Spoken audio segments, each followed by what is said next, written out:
So welcome everybody. Really excited to talk to you today about governance in a time of crisis. So when I talk about governance, I'm not only speaking as a consultant, but I'm also speaking as a volunteer myself. I've been on several boards over the years and have had the privilege of being chair of a couple of those boards. And so this gives me a perspective, a unique perspective on leadership and governance based on based on real experiences. And my own boards have been put to the test in the last few weeks. So a lot of what I'll be sharing with you today are some lessons learned, and hopefully you'll find them helpful as you move forward and navigate through this crisis. We need to remember that our volunteers with the utmost responsibility are our board members, and during a time of crisis, they can be our greatest ally or our worst enemy. So hopefully I'll be able to give you some tips today on how to keep everything going smoothly in the right direction. So crisis is the ultimate test of strength, and I'm sure you've been feeling lately, if you're at the head of an organization or a board, that you've truly been put to the test in the last month or so. And right now, what I'm seeing is that our clients who have good governance are managing pretty well. They are less stressed than those who have poor governance. So there's really a very clear line differentiating the two. And that's why I felt that this topic was super important to share. And based on the responses that we got from you in the poll that we did after our first webinar, this was a hot topic for many. So as you know, the reputation, the skills, and the commitment and judgment of the board of directors are crucial in a time of crisis. And let's start by defining a crisis. What is an actual crisis, right? So it's a risk that threatens to substantially disrupt, damage, or destroy an organization's operations, business, or reputation. And right now, we're all in the same boat. The unique quality of the COVID crisis is that we're all in it together. We're all being affected by this. It isn't one singular thing that's happening to one singular organization. It's happening to all of us. So this is quite a unique thing to be living together, and hopefully we can learn from each other as well. So what's the role of a board? Well, a board should be making sure that the organization has a risk management program in place, that the management team is active and reactive and open to identifying and managing risk. That's one of their first responsibilities. If the organization already has a formal crisis management system in place or a plan in place, then generally the executive director should handle the immediate needs, and the board members should provide guidance and support to the management team, and support the communication strategy, see where they can be useful. It can be a challenge because most directors will be predisposed to wanting to fix everything and address the crisis head on. But we really, board members need to remember that they should only really get involved where they're most needed. And managing that can be a little tricky at times. Hopefully we'll be able to give you some tips today. So in terms of communications, according to a recent blog post by Board Source, not only should the board be thinking about the effects of COVID-19 on the planning for potential risks, it needs to consider what and how the organization will communicate with the staff, with leaders of the community and the community it serves, its beneficiaries. A good starting point for a crisis communications plan is to have a frank discussion between the executive director and the board centered on these questions. So what exactly should we be sharing with our public? What are who's going to be the main point of contact for communications? So this can either be somebody who's appointed within the staff who is knowledgeable on the subject, or it can also be a volunteer like a board member who can be your spokesperson. When I'm using the term spokesperson throughout this presentation today, I'm not talking about like a porte-parole, a famous star spokesperson in that sense. I'm saying someone who's responsible for carrying the message of the organization. You should also be looking at, whether you need to create a mini task force that's going to focus solely on the crisis so that everybody else can try and keep going as best as they can with their usual responsibilities, if that's possible to maintain. And also, who's in charge of what during the crisis, because you will have to recognize that certain responsibilities are going to have to set aside to manage the crisis as to not burn out your most valuable resources, your team and your staff, right? So once it hits, what do we do? There are 5 things to keep in mind, and this list was inspired by a report called "The Board Role in Crisis Management" by the law firm Osler. And number 1 is identifying the problem. Well, with COVID, we understand what the real problem is, right? And it's been defined as a pandemic, and we just need to understand that a crisis can be on many levels. And I want you to take this advice and these tips into the future so that whatever crisis happens in your organization, that you'll feel prepared for it, just as well as hopefully these tips will help you get through this one. But a crisis can be of your reputation, it could be mismanagement, it could be fraud, it could be a number of things that's keeping you from delivering on your mission that may lead to lawsuits, so it's important to understand and take the time to identify what's at the core of the problem and identify the issue as quickly as possible. Identifying the effects of the problem on the organization. This is where it's key to keep your board informed at all times. That you need to report to your board regularly, even more regularly than you normally would. It helps to include the boards in the decision-making process, which can support the executive director and the staff. So be sure to be looping them in on a regular basis.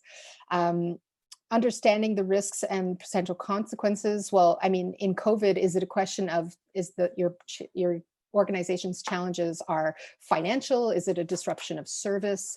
What is it that is the biggest problem? There can be a number of different implications that can arise, and you need to write them all down and prioritize them as best you can. In terms of asking for help, this is where your volunteers are key in a time of crisis. The board and the extended volunteer network can be a huge asset to your organization. And you can have, volunteers that are skilled in communications to help you write, certain communiques to your stakeholders.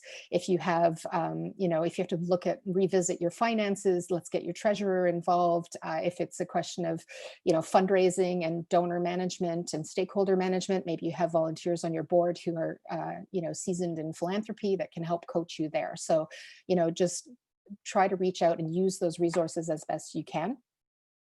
Investigate and acting and reporting. No matter how bad it gets, you need to keep all the stakeholders engaged and informed. And there's so much misinformation circulating on the web right now.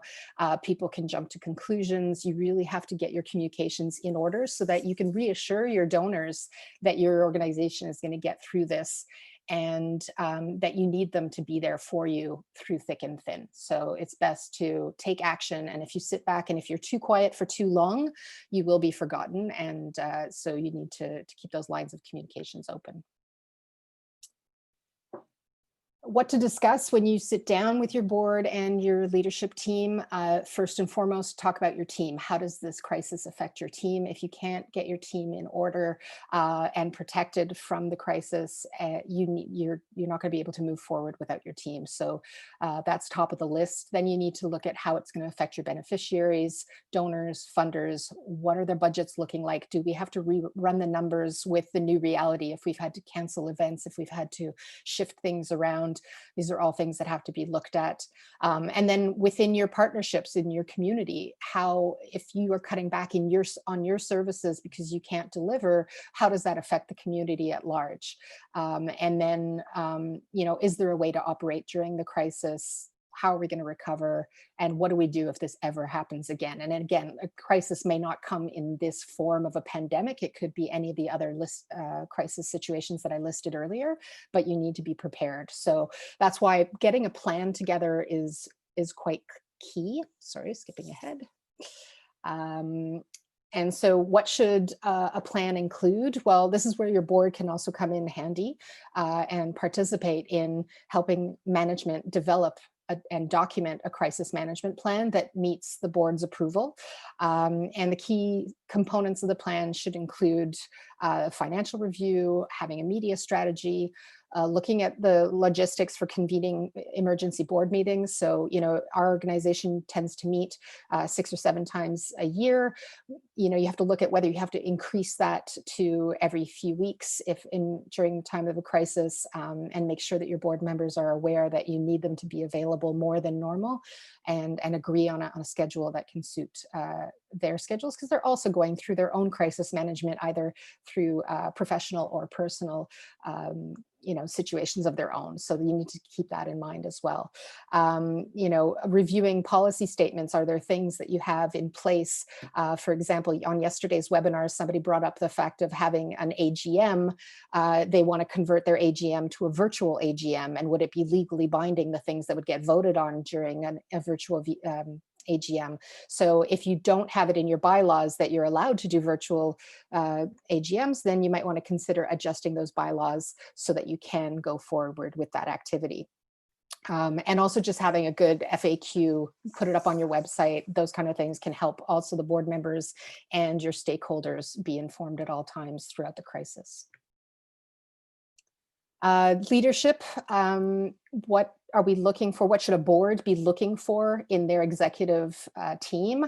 It's a tall order, I've got to say. As I was preparing this slide, I went, wow, this is a lot to deliver on. But we're looking for executive directors or general managers to be able to balance quick action with time for thinking things through properly. I know that sounds counterintuitive, but you need to kind of walk and chew gum at the same time. And for the executive directors on the webinar today, I'm sure you've been feeling that tremendous pressure of trying to find balance, perspective, and that sense of urgency, which can be really stressful. Being able to get clear and concise information from your leadership team is also key. And being prepared for the scrutiny of media and stakeholders. People can get very uptight and nervous during a time of crisis, and they want to know that everything's under control. So a good executive director should be able to handle that, and have a good temperament, and the ability to handle things under pressure is also key. So this is usually the time where we see people's true colors, and I'm hoping that most of our friends out there are able to keep it together and keep strong with all of these added responsibilities during the crisis. The advice that I have for boards during a crisis, obviously, we have to be accountable and responsible for our actions. Donors are super, super, they expect a lot nowadays. Donors are expecting transparency. They want, they know that the responsibility falls not only on the leadership team, but also on the board. So we need to be aware of that. You need to get out in front of the problems as soon as they're happening. Like I said earlier, don't hide. You've really got to get your messaging out there. And when the shit hits the fan, the public expect that the board knows what's going on. So that's why I started the conversation today with really opening up those lines of communications between the team and the board, because you don't want to be approached or contacted by media or by any stakeholder asking you a question about, how are you guys dealing with this? And the board member doesn't even know how to answer, because that puts a board member in a very difficult position, and you don't want them to be put on the spot, and you don't want them making up stuff because they don't have enough information. So that's why it's also really key to give them proper tools to communicate on behalf of the organization. And when they don't know what to say, they should be comfortable saying, so-and-so is the spokesperson at our organization about this crisis. Please feel free to reach out to them. So board members should also have that responsibility of, when they don't know the right things to say, they should point people in the right direction. And the whole thing about don't overplan, I think I should just explain this, is that, even though I've been talking about planning, there is an element about, there are some things that are just so unpredictable. And I think we're feeling it week to week through COVID, that as best as it is to have a plan, we can't always necessarily follow it. So what I mean about don't overplan is, it's important to have the processes in place, and the procedures, but the plans themselves might have to be rejigged. But just having the processes and the procedures in place is really, really the important thing to remember here. And last but not least, supporting that executive director. So we talked about how stressful the leadership team, the position of being in a leadership position is at an organization right now. Reach out to your executive team, make sure that they're hanging in there, see what you can do to support their mental health and their stress levels so that they can do their job more effectively. How can the board help? Well, when I say consider and question management, I don't mean second guess management at every turn. That's not what I meant by this. I mean to be rather to be a sounding board and be available for healthy discussions around topics that are important and the topics at hand. So it's one thing to be able to offer advice, but then you don't want to also micromanage and take over because that can undermine the executive director's role. So you have to find that healthy balance in there. Providing constructive feedback is also important so that, because you can often feel like you're in your own little bubble when you're dealing with stress. So it's important that the board members feel that they can be available to the staff and to leadership team when the times are tough. After the crisis, it's nice to think forward a little bit when we can get our heads above water. Be sure to always be congratulating your team and review with your management any learnings from the experience. Really do a good postmortem, a debrief on the situation, how the crisis was handled, and take notes for the next time. And make sure that if you didn't have a plan in place for this crisis, that you do have one in place for the next one, and that you review that plan as you do with your strategic plan every 3 to 5 years. You should be looking at that as well. Lastly, I just wanted to share a quick little reference tool for you that I discovered in the last couple of weeks. It is a fantastic tool that is available online and being updated regularly, produced by the McConnell Foundation. It's a one-stop shop for everything you need to know to help your organization get through the crisis. And because it's a Google Doc, it's updated all the time. You don't have to download anything. You can just click on all the links and it's super, super helpful. So that's my time up for my presentation, and I'll be available very, very shortly for your questions. Thanks.